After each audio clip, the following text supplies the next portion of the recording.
As India makes power moves in China at SCO summit, does Trump's presidential mood swings take a U-turn?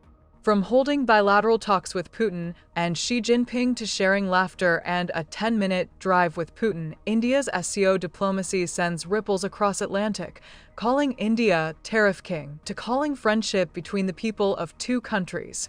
Bedrock of cooperation, from breakfast, lunch, elevenses, and dinner, seems like U.S. changing tune on India daily. What's new on the U.S.-India bloc?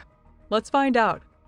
On a significant day when PM Modi held bilateral talks with Putin on the sidelines of SCO summit, U.S. seemed to make a U-turn on its stance towards India. Trump's India obsession was making headlines for weeks as the POTUS slapped 50% tariffs on India over importing Russian oil and apparently fueling the Ukraine war. But it seems like the U.S. is changing its stance, like its president's mood swings, after the Russia-India-China troika was on full display at the SCO summit. From PM Modi sharing laughter with Putin and Xi Jinping to holding bilateral talks, India's powerful presence may have nudged a nerve or two in America. Well, what exactly happened? Days after Trump aide Besant voiced optimism on easing trade tensions with India, U.S. Embassy called India-U.S. ties a defining relationship of the 21st century. In a post on X, the U.S. Embassy in India wrote, "The partnership between the United States and India continues to reach new heights," further adding to that.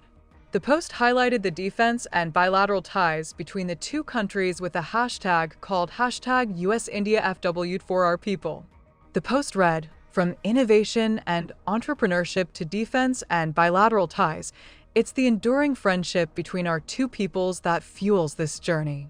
The post was shared with a quote by Marco Rubio, who called the friendship between the peoples of India and the U.S. the bedrock of cooperation. These sudden changes in remarks come amid hiccups between India and the U.S. over the issue of Trump-era tariffs. The 50% tariffs on Indian goods, imposed by the Trump admin, came into force on August 27th, following a notice by the U.S. Customs and Border Protection.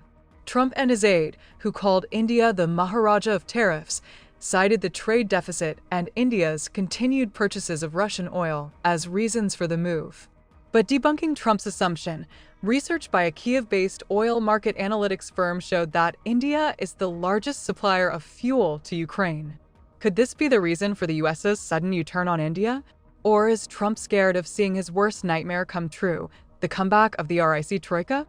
Meanwhile, PM Modi asserted that his government would shield small entrepreneurs, farmers, and livestock rearers. India and the U.S. began talks in March for a balanced bilateral trade agreement, aiming to complete the first phase by October, NOV 2025.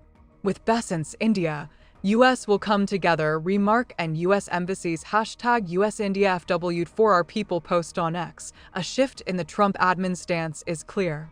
But will this shift make up for the damage already done by the U.S.? Will Trump reduce tariffs on India?